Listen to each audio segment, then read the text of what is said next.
Welcome to Success Leaves Clues podcast, where I find regular people doing extraordinary and phenomenal things in corporate America and entrepreneurship. Of course, I'm your host, Dr. K. I have with me today Tanya Kelker, the Business Bae. Welcome. Hey. You are an amazing entrepreneur. I'm glad that you blessed me with some time to come onto the podcast. I've seen you do a lot of stuff.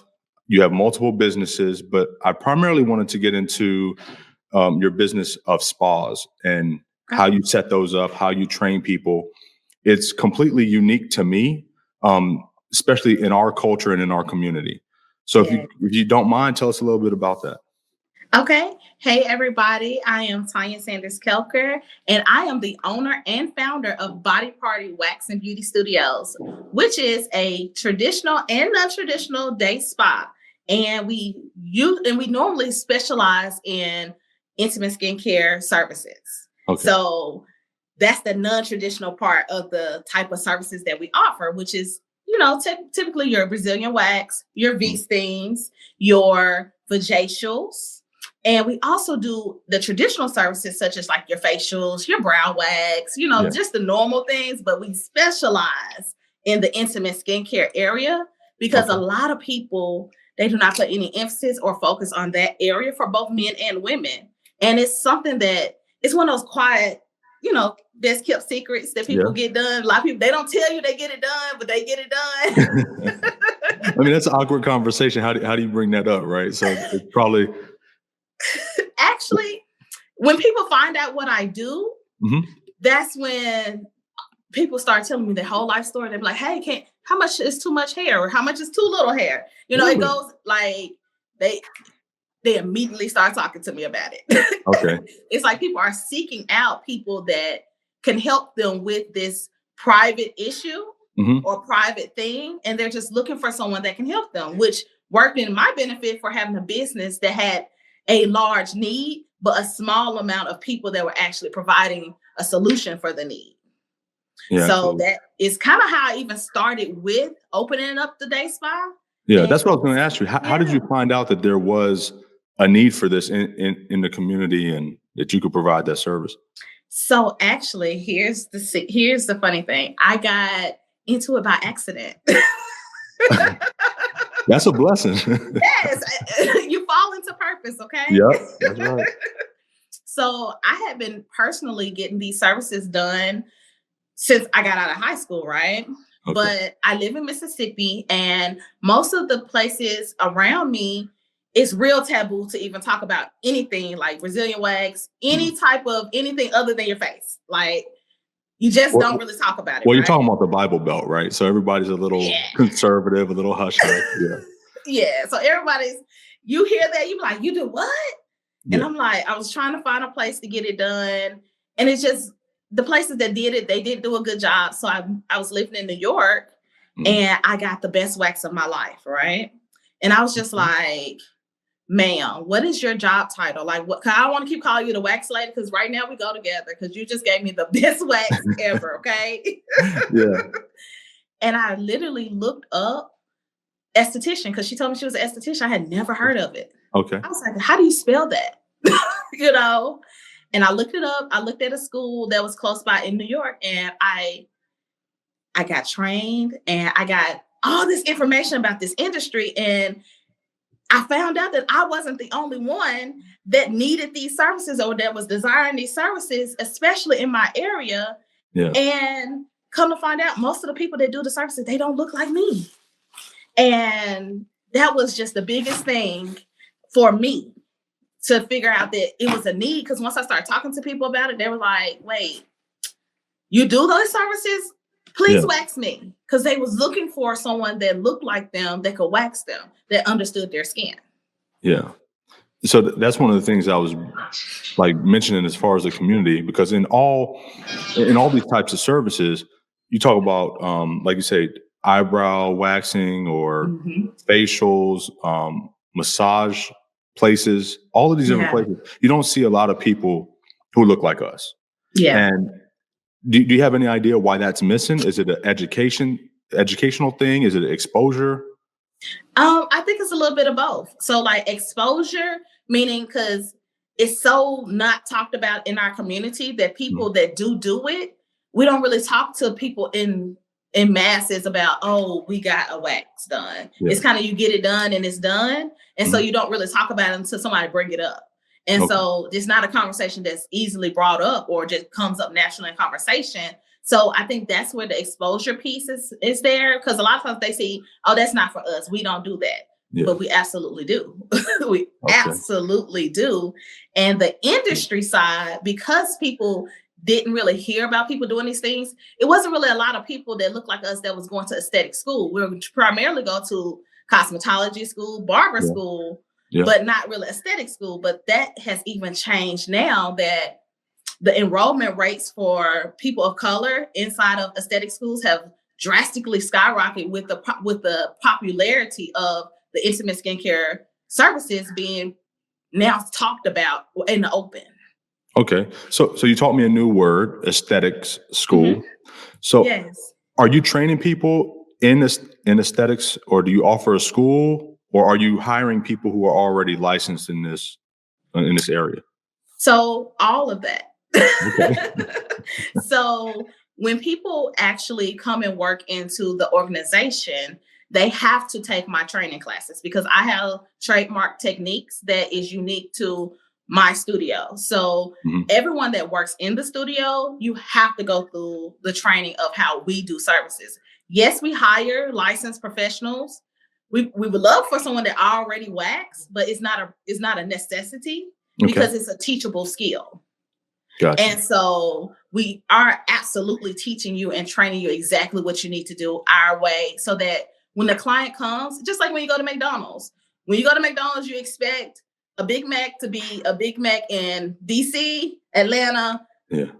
Texas, wherever, right? Uh-huh. The same way with our waxes. Any location that we are at, we expect the clients to be able to come in the door with the expectation that they're going to get the same service, right?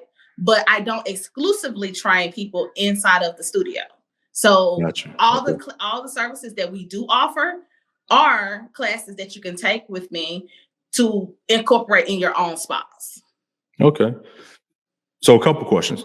Somebody Okay. who wants to take your training, your courses and specialize in this, Mhm. how do they go about getting into that training or that education? So on my studio's website, which is Body Party Studios, Mhm. you just simply go on there and book a class. Okay. Book a class. And the classes are in person, virtual? Do they need to fly out to a certain location? So we do both, but we Okay. prefer in person. Well, obviously for what Yeah, it we is, right? prefer in person because what we have an option where you can take just the 1 day or 2 day class, but we Mhm. also just incorporated a new option where you can come in and learn the service and it's a whole week long class, right? So you Yeah. come in and you do your training, but we also put you in the system to take walk-ins at our studio so you can get so when you leave that 1 week, you've had experience with more than one client in training. So that Okay. way you can up your skill level and you Mhm. can go back proficient when you go back into your own setting. Oh, that's awesome. Yeah, so that's why we prefer in person Mhm. so that you can get that hands-on experience. Yeah, because you can get a lot of understanding in a short amount of time, but nothing beats experience, right? Yes, And nothing. one client's not going to necessarily be like the next, and Yes. you're allowing people to actually get hands-on experience with multiple different types of clients. Right. Because everybody, like, that was the amazing thing about when I got in this industry. Because, mind you, I am a whole accountant as well. Like I went to Yeah. college for Uh-huh. accounting. Okay. You Yeah. couldn't have told me I wasn't gonna be a partner at the top accounting firm in the country. You couldn't have told me any of that. Okay. Mhm. And then for me to get in the beauty industry and then find a whole passion. The whole passion came out where I have all these clients on the table. Everybody is different. Mhm. So it's not no just one size fits all. It's literally people's hair patterns go all different ways. It's amazing how many hair patterns it is.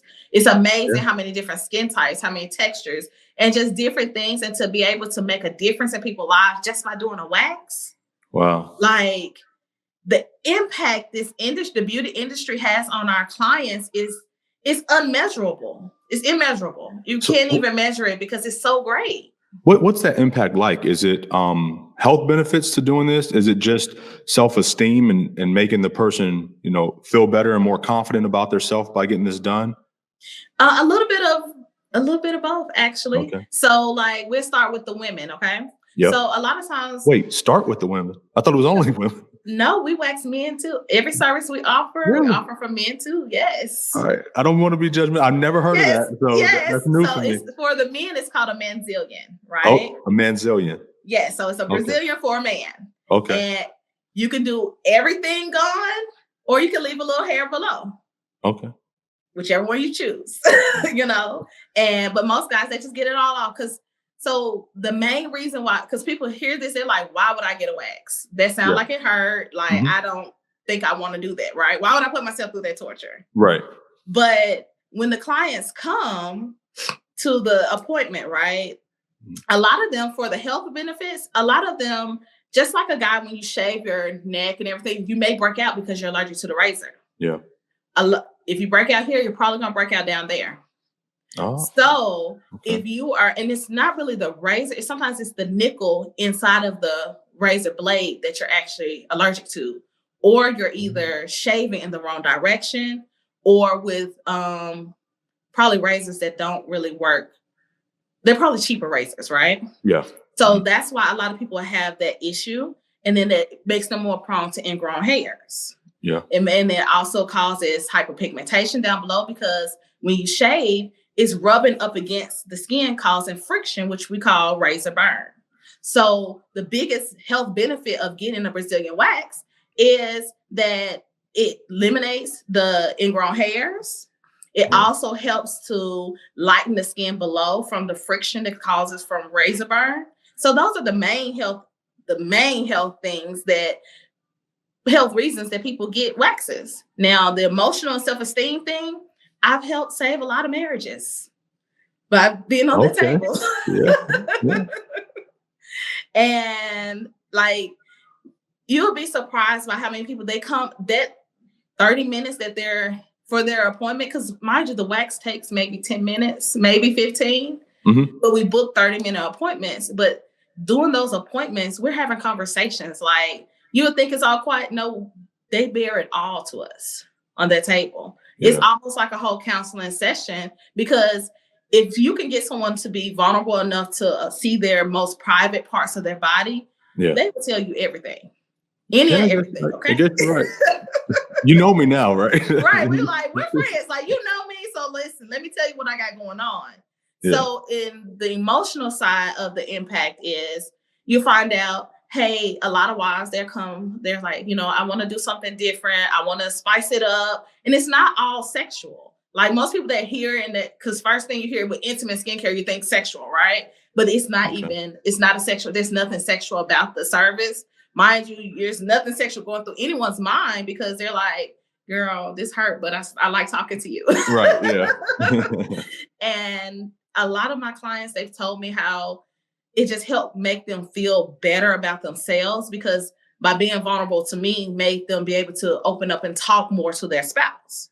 Man, I wouldn't even think about that. Like, that's incredible.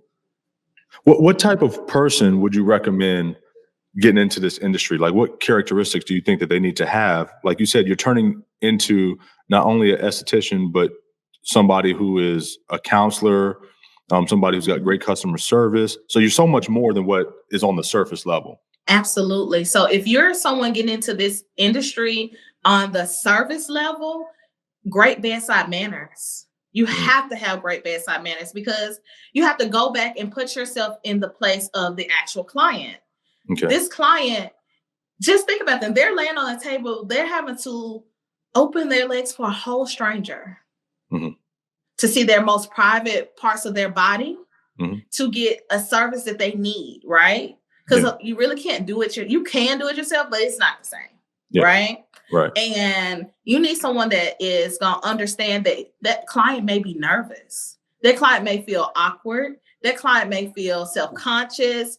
And we make it our business to make sure that our clients know we are body positive. We don't care if you're the smallest of the small, the biggest of the big. We're going to wax you. We're going to get every hair off of you. And we're going to treat you with respect and dignity. There you go. Yeah. Yes. So Absolutely. you have to be compassionate and have great bedside manners. Like the skill is teachable, but it's the soft skills that really matter and really make a great person in this industry. But then you also have layers to this industry. You have the service provider, and you also have your management, and then you have the owners. And all three requires a couple different skill levels to be able to even be in this industry. Because you can make a lot of money in this industry, but if you don't have the soft skills on the service level to make people feel comfortable, they're not coming to you. Yeah. They don't care. It doesn't matter how nice your place is, how great your service is, how premium your products are. No one's coming to someone that's going to make them feel uncomfortable. Okay. And are you developing people and training people at all three of those levels, or? Yes. Okay. Yeah, it's layers, man. That's awesome. What does it feel like to mentor? And I know you got a mentorship, but when I talk about mentorship, I'm talking about specifically this business. Mm-hmm. What does it feel like to develop somebody into an owner, into an entrepreneur? Like, amazing. It's an honor. It is. It's an honor because like I went through the ranks of being a service provider. Then I moved into management, and then I moved into the CEO owner, where I don't do any of the management or the service providing. Yeah. And to be able at the CEO and owner level, now my clients just changed. The business didn't, right? Now my clients are not the people coming in and getting the service. My clients are the people that are within the organization. Yes. So with that, to see the growth of people coming in, a lot of people, they come in, they have never even done a wax in their life. And I particularly prefer when someone comes and works for my organization that do not know how to wax already, because they're easier to train. Because like, you know how you can't teach an old dog new tricks? Yeah, they don't have those bad habits. They're not coming. You don't have to break the bad habits. So I prefer people that are licensed, that has never waxed before. Maybe they was fully engaged in facials or fully engaged in doing hair, anything but waxing, because it's so much easier to train them in my method. Because it's not I used to do it this way. Well, I understand that, but we're going to do it this way. And then just to see their confidence build with that, so then they're like, no, I got this. I'm a beast at waxing. So like my girls, I call them the arrogant Tays, because they are so amazing at wax. Yeah. That it's just to see the techniques that you created, and someone else take what you created, use it on clients, that builds their self-esteem to the point that they desire to even want to do this as well as like from management to ownership, right? Yeah. Because also the premise of Body Party with the hiring process, it was built so that professionals can have the freedoms of entrepreneurship with the security of employment. That's how our whole structure is set up. It's set up like that. It's set up so that they can win from the door. I don't pay minimum wage to none of the girls. Like, they get premium prices, even though they didn't know how to wax when they came. Yeah. They get paid premium salaries, because I want them to understand that no job, no business that you are ever at should take up all of your time, and then you not get compensated for your time, because this is a ministry, and this is not a hobby. And for that, you should be compensated for your time. And I have no problem with giving higher percentages and higher pay for premium work. Now, you're an accountant. Mm-hmm. So from that perspective, I know it's good practice. What you're saying is fantastic. And I wish more business owners and entrepreneurs would think like that, because a lot of people want to pinch pennies and hold on to everything that they have and try to grow the business while they're kind of taking advantage of other people. Right. You have a different philosophy, but from an accountant perspective, how does that impact your business? So, although I'm an accountant, I have an accountant, right? And me and my accountant, we be fighting all the time. I be fighting for my girls. I be like, no, I understand, because the industry standard for employment is employees and payroll should be 20% of the overall, right? Mm-hmm. Well, I can tell you now, that's not it. That's not it, right? Yeah. I won't tell the numbers, but that is absolutely not it. So that is why me and my accountant fight all the time. Yeah. But it wasn't until I told my accountant how the vision for the business and why I do the payment structure the way I do it till he understood and stopped fighting with me. I think he does not agree at all. Yeah. But he understands now, and I was able to do that because this was not my main source of income. Because a lot of the problem that comes with business owners, why we can't be as flexible, is because we're dependent upon all income that comes from our business to pay our way of living, for our way of living. Yeah. And if that's the case, then you're going to make sure that you survive, and that makes you less compassionate about the people that you're cultivating in your organization. Yeah, you're right. So speaking of the whole accounting background and you having an MBA and going on to run major firms and be an accountant, how did you transition from that into this industry? And like you said, this is your mission. So it's so much more behind it than just the business model itself. Right. But I'm taking it that this is your passion. And so how did you transition from your career path into your passion? So I will say, so like I said, when I graduated from undergrad, like I worked at one of the top accounting firms in the country.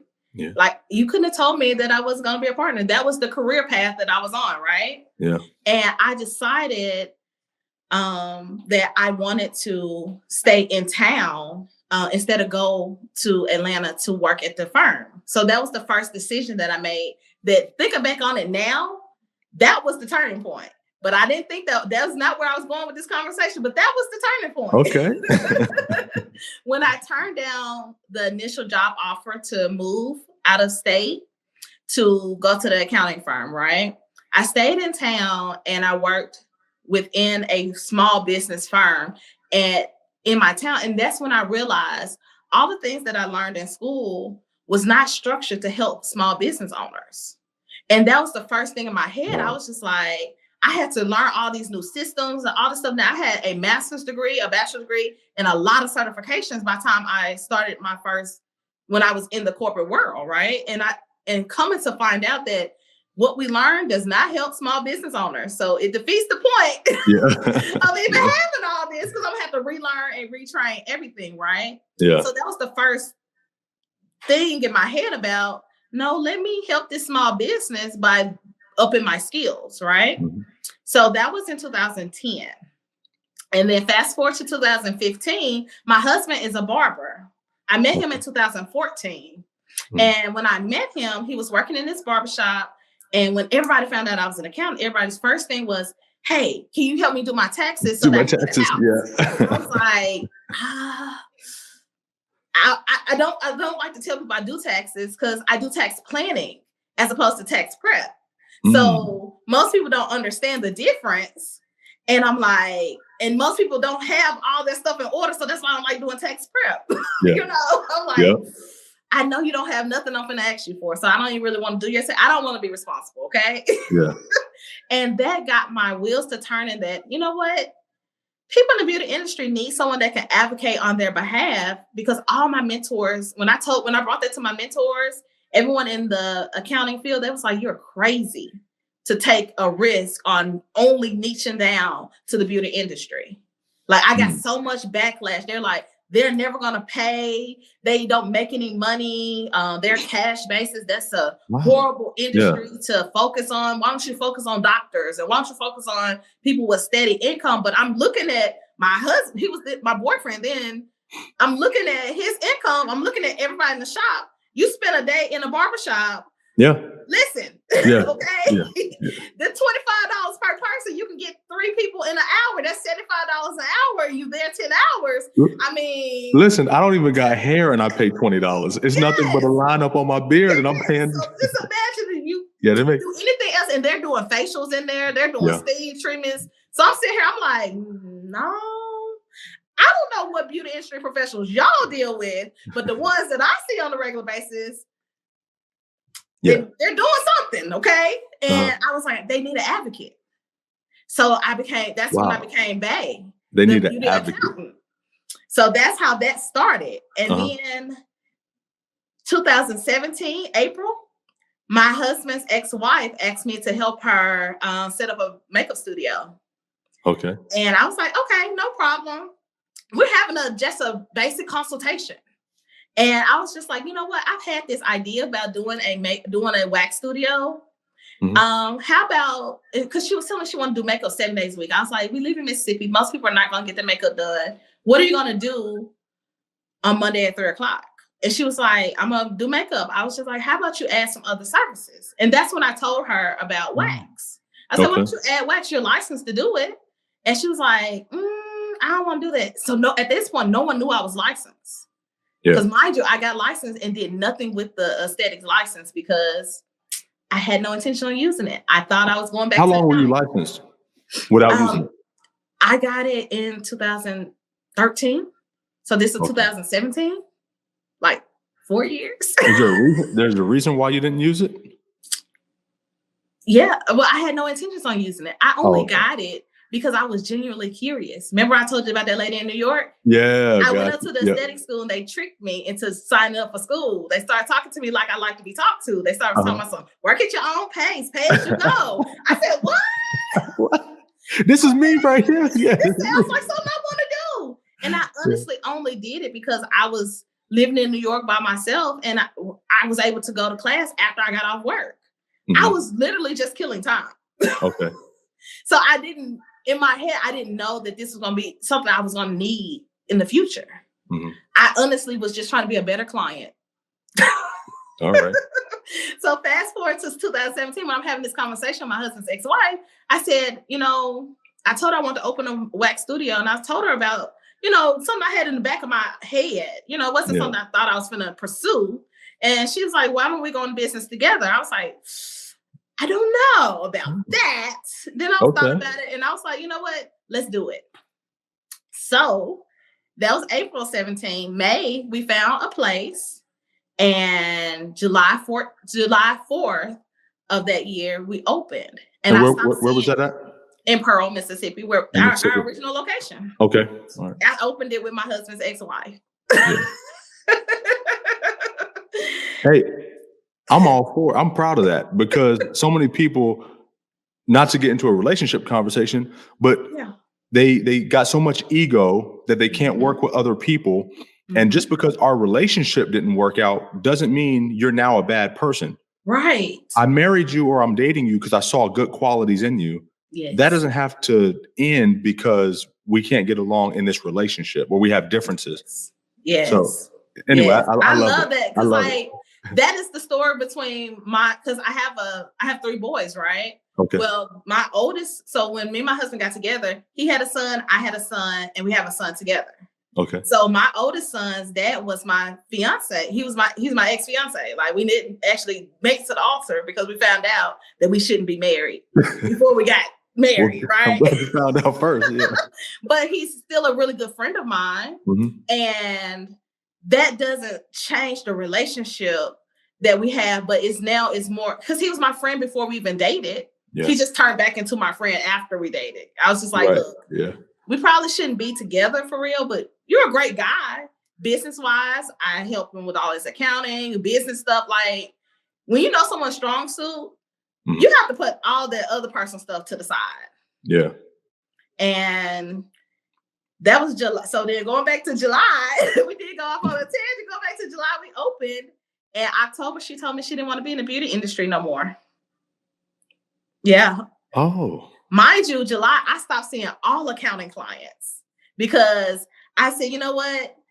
I'm going to give it all I got to open this business because on one hand, everybody that worked with me, their whole thing was, okay, you're giving me great advice, but you're an accountant. You never really built a business. So although the advice and everything, the consulting, everything I was doing was great information, it's totally different with someone that has tangible results. Yep. So my idea was really once you've lived it, it's different. Yes. Yeah. Although it say it works, but it's a different perspective with someone that has experienced something that you're going down through. and they've Yeah. already seen it from the other side. Mm. It's a difference of perspective as well. And it's a difference in advice you get too. Yeah. And for me, it was just, I only wanted to do this for 90 days. And I was going to give her the business. But we did 90 days and she gave me the business. She was like, I don't want to do this anymore. I was like, girl, I had no intentions on stopping seeing my accounting class because that was my bread and butter. I was like, what you mean you don't want to do the beauty industry no more? Girl, what? Wow. But I wasn't even angry with her or nothing. And she was just like, I don't want to do this no more. So November, I became sole owner. So November of 17. Wow. Yeah. So you've been 5 years in. That's it. Yes. So we're coming up on the anniversary, I think. Yes. Yeah. All right. Yes. Can't wait to celebrate that with you. Yes. Yes. But it's been real good though. That's awesome. A lot of ups and downs, but real good. Yeah. What would you say is the hardest thing that you had to learn since you've been in business? Seeing myself as a business owner. So that was the hardest thing, because when you're in a leadership role, in order to be a great leader, you have to see yourself first. Like, you can't lead other people effectively if you don't know yourself in and out all the way through. Right. Because being a owner and being someone's boss, definitely when you've been like a solopreneur, it's different. It's very different, because now you have to learn to delegate. And delegation is not my strong suit. Yeah. That's a problem, like you said, with a lot of early entrepreneurs and really leaders in any industry, even if you're not an entrepreneur, even if you're in a corporate setting. Yeah. A lot of people have this idea that nobody can do it better than them. Yeah. And once you have your own business and you have this salon, you have a reputation, you have your money on the line, everything that you have vested into this, you don't want somebody else to mess it up. You don't want somebody to throw it away. But at the same time, if you plan on growing, you can't do it all alone. Absolutely. And being able to document with because a lot of people throw out the word SOPs, which is standard operating procedures, but it goes beyond that. It's your drum beats. It's the things that you actually put into place so that you can even receive the help. Because I fumbled the ball a lot on people that come into the business when I wasn't able to actually effectively communicate to them my needs and wanting it done now, right? Because that's how I operate. But you can't expect that to be something how you push that off on other people that work for you, right? Because that's not fair for you to say, okay, I want this done, then you want it done now. Well, did you effectively train them? Do they even know what's expected? Yeah. Do they even know how to do it? Are they even the best person? So that vetting process. Yeah. I learned to get a vetting process real quick. you got to assign tasks based off of their talents. Everybody's not the right person for that particular job or that particular role, even though they're strong in another suit. Yes. Because it doesn't mean that they're not a good person. It just means that role was not a good role for them. And you have to step out of that and say, you can't look at it as, oh, I'm mad that they didn't do the job. Well, you gave them that responsibility that was not aligned with who they are and aligned with their wheelhouse. So that's on you. And that was on me when I did bad hires.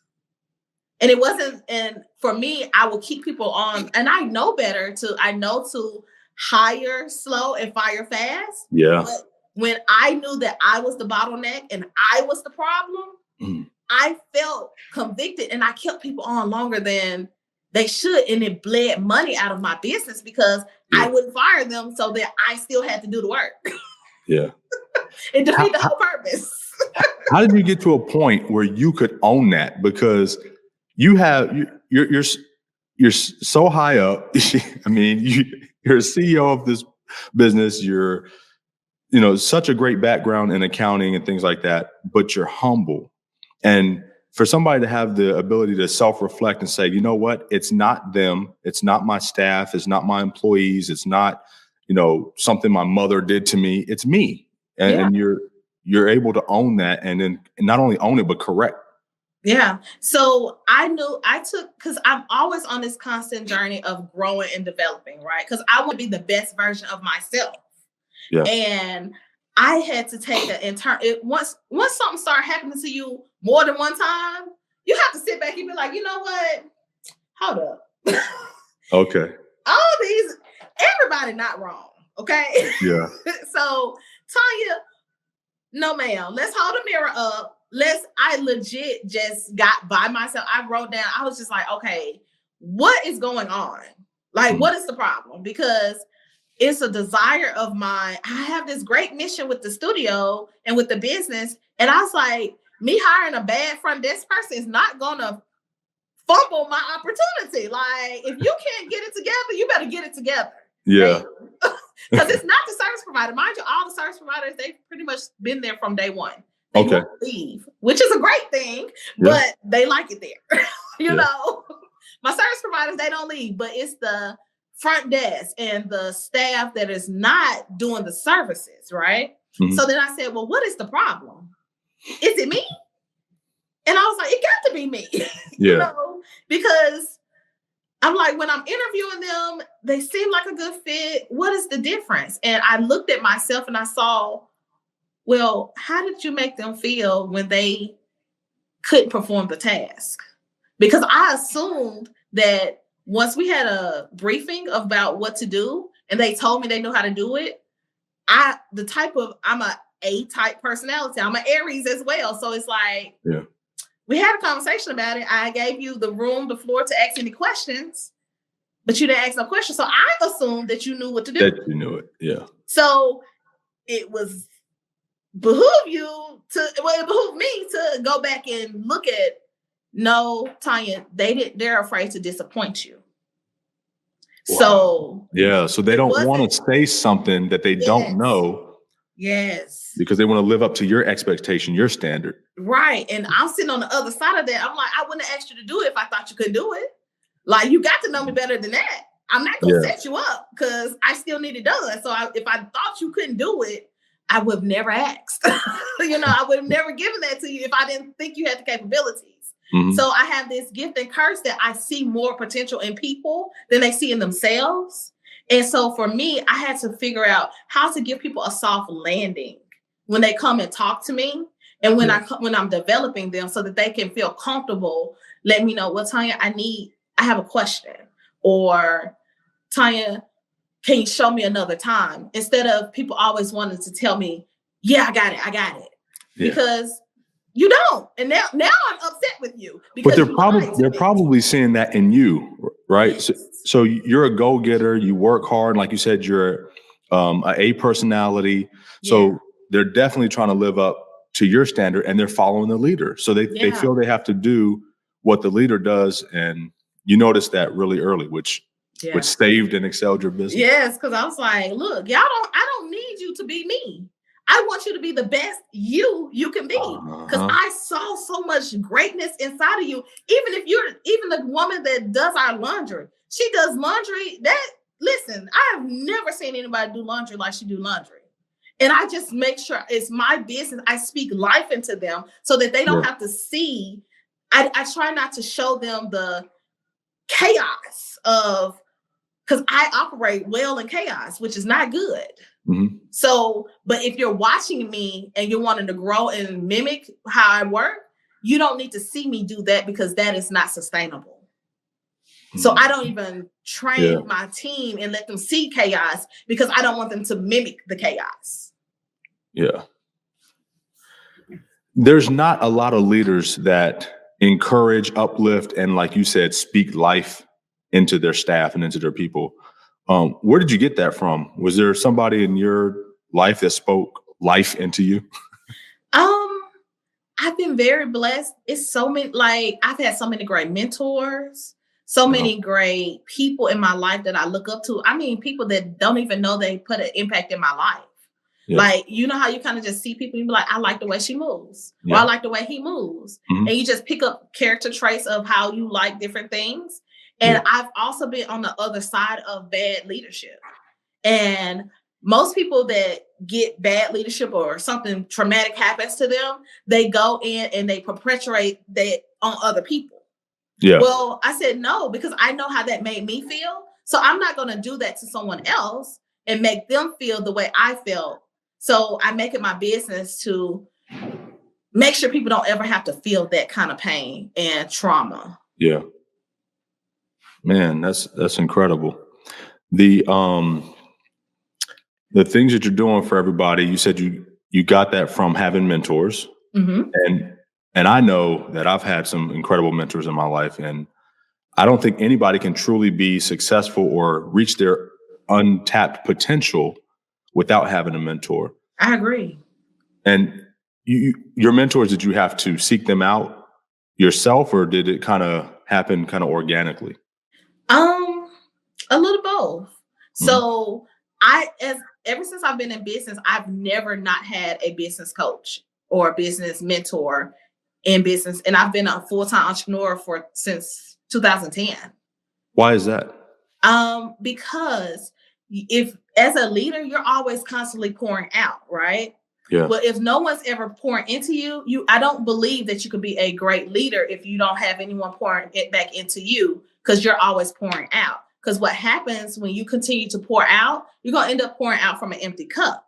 So I've always had a business coach or business mentor every year. And it may be in different areas each year, but I start the year, I was like, okay, who's going to be my coach this year? Yeah. And it's little things that I took from each coach or each mentor that helped develop me into the type of leader that I am. So I guess it's kind of, they kind of gravitated towards me, but I was intentional about looking for a coach each year. Yeah. And I find my weaknesses and go get coached on it. You're right.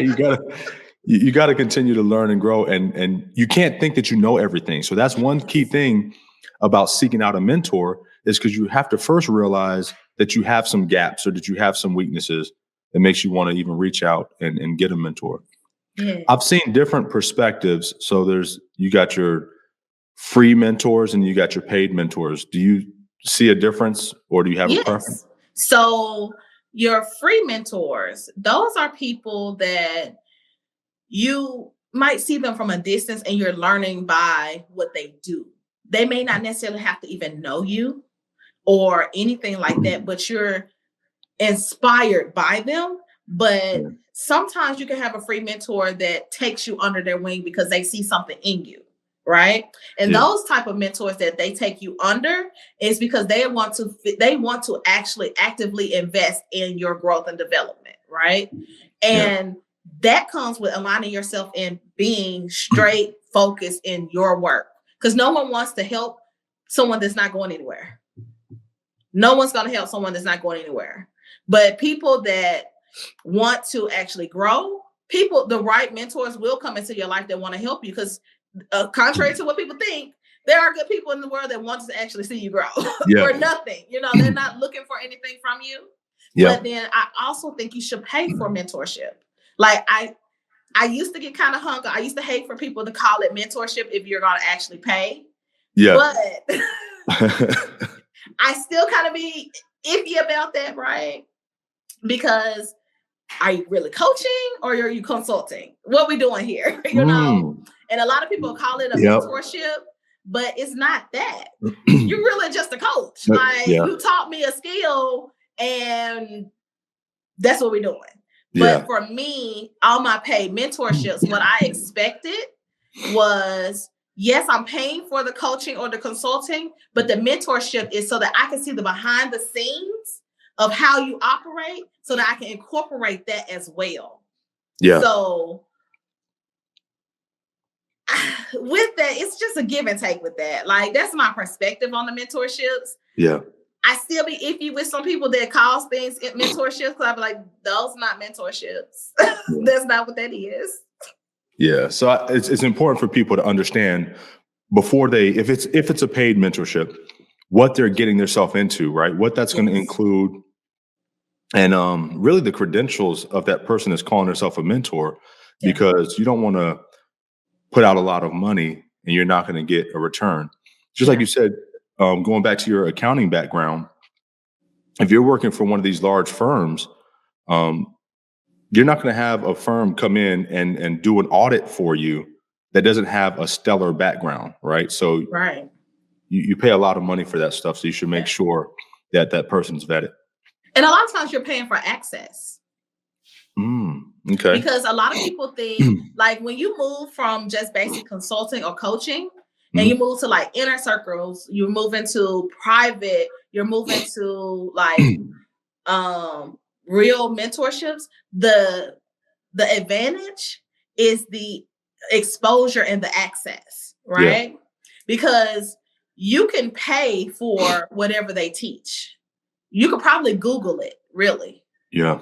But what you're paying when you pay a coach or someone on that level for that skill set, you're paying to cut some of the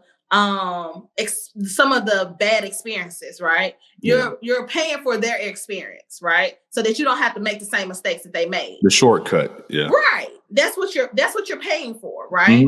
And then if that particular coach has a mentorship, you're not paying for them to come and do something for you because now that isn't a consultant. That's doing something for you. But if your coach is now your mentor, they coached you on how to do something, why to do it, when to do it, or their methodology of it. But that mentorship is the access to be able to see the behind the scenes, that they can be vulnerable and you can get that communication so that you can see what's not being taught. Because what is more important is to grow from what's not being taught and what you see and observe. Because like all my mentors, I don't care if I pay $40,000, $50,000 because I pay high ticket prices, but I also still support everything else that they do. I'm there if they have something because it's what I'm coming to see what you did on the back end. Because you could teach me how to build a course, but if I don't see how you built your course, I don't know how your brain thought. And if I'm in your mentorship, I need to understand how you think. I need to understand why you did that, not just that you did it. Yeah. Because if that's the case, I just pay you to do it. Right. I talk about the art and the science. Yes. So a lot of people get the science. They'll go to a course, they'll go to a class, but listen, you can't make them greens like grandmama make them unless you're in the kitchen, right? You got to be in the kitchen. Grandma, okay? Look, I can give you the recipe. But there's an art to this, right? You gotta massage it. There's some fine tuning to it, and that's what I get from those paid mentorships and stuff like you're talking about. Yeah, and I was having a conversation with someone. And I was just like, you know how people say when you have kids that if you feed them enough, you feed anyone, you feed them enough, they start looking like you. Yeah. Same thing with mentorship. If they start feeding you enough, you start looking like your mentor, not physically, but the way you move, the way you act, the way you show up. You start showing up like the people that's feeding you. Be careful who you feed you. Hey, all I can say is I'm glad you're feeding me because I'm getting a lot right now. I appreciate that. I never looked at it like that. That's a good one. Yeah. Yes. Definitely. So what do you got coming up in the near future? Okay. So I just opened up my first out-of-state studio. In Georgia, the Georgia location is open. Oh, congratulations. I'm excited about that. All right. So excited. And man, it's awesome. How's it going? It's going great. We had our first trainings at the end of January. Okay. And coming in, and what's unique about my Georgia team, they've all been business owners before. This is the first time this has ever happened. And they've all been business owners before. So and then the fact that they're so excited to work up under my leadership. Yeah. I'm so excited. Like those girls that really come in and kill it. And I'm so excited for them. I'm so excited for us to get inundated in the community around here. Like we're joining the Chamber of Commerce. Like whatever stuff they have in the community, we get involved in that. Because it's not just all about the services. It's about the community as well. We are an asset to the community and we want them to use us as a resource. Yeah. And I'm starting, and my mentors, my CEO Playbook mentorship starts in February. So I'm excited about that as well. Yes. Awesome. I know anybody will be blessed to have you feeding them, to have you as their mentor. And so you said it starts towards the end of February? The middle of February. So it's going to start the middle of February. Actually, it's going to launch out the second Sunday in February. Awesome. Okay. Yes. And if you give me a link, I'll put it in the description so everybody Absolutely. can And I have give, access matter of to it. fact, I'll give something for your audience. I give them a discount code and I give it to you so you can put in the link and everything like that. Because listen, we all need some daily, and actually it's a daily text Yeah. mentorship. So like Okay. my team and my current mentees, they get daily directives from me. Like we work on one particular task or focus Yeah. for the month. Mhm. And for that month, each day we have directives so that we can get better in that area. And I write them, I do how-to videos. Like if they have a specific issue that they're dealing with around that focal point, I make on-demand videos for them on trainings and things like that on what they actually need and what they're going through and what they need help with. Yeah. And it's been amazing. And I just decided to open it up past my immediate network. And so that's what's the opening up to outside of my immediate network starts in February. So I'm excited about it. Awesome. Like, You got a lot going on. I yeah. appreciate you sharing that. And I appreciate you offering, to give some kind of discount for the viewers and everything. Yes. It's such a blessing to have somebody like you that even offers a mentorship, because you not only teach and educate people, but you uplift them, you speak life into them, and you help them emotionally, spiritually. You talk about the counseling and things of that nature. So I know anybody's going to they're going to grow so much and learn a lot from your mentorship. Yes. Thank you. Thank you for that. Yeah. Thank you. Cause if your audience don't know, you are so amazing, first of all. Okay. Thank you. Listen, you out here changing lives and doing some amazing work, and just even bringing the access to your platform and bringing your audience different people that can show them different things and help them. That shows to your character. And I think that's so amazing. Thank you. I appreciate it. Appreciate it. Well, there's something I like to do. This is Success Leaves Clues podcast. So I like to point out just a couple of clues that I picked up, during our conversation. And of course, the viewers probably picked up a lot more on their own. But I actually touched on a couple of them. One is the way you give into the community. You don't look at anything you do, your business, even when you was in the corporate sector, you always sought out a way, even past up, moving out of state, to be more in the community, more a part of the community. And I think that speaks a lot, and that has helped make you so successful. You talk about continuous education and mentorship, being a part of that continuous education, right? Always having somebody who can grow you, pour into you. And then the absolute jewel, the best that I could possibly hear you say, is speaking life. I mean, our words have power. Yes. There's so much that we're taking in from the outside all the time. Somebody who's downing you, you got haters that are knocking you in the growth of your business. And to have somebody that can be alongside you, even if it's your customers, and you're speaking life into them and allowing them to, just like you said, lay on the table and just become a better person, right? Yeah. That's why you're being blessed, and that's why your businesses are growing, because you're just pouring life into so many other people. Yes. Thank you. Thank you. I love that. See, look at you. I love that. Yes. Well, congratulations. I plan on being in Atlanta next month, so I can't wait to see the new location. Yes. And I'm just super proud of you, super happy for you. Thank you. I can't wait to see the way you continue to grow over this next year. Yes. We might have to start looking in Virginia for some locations. All right, let's do it. Yes. All right, and I just want everybody to remember, if you can dream it, you can achieve it. Until next time on Success Leaves Clues podcast. Bye.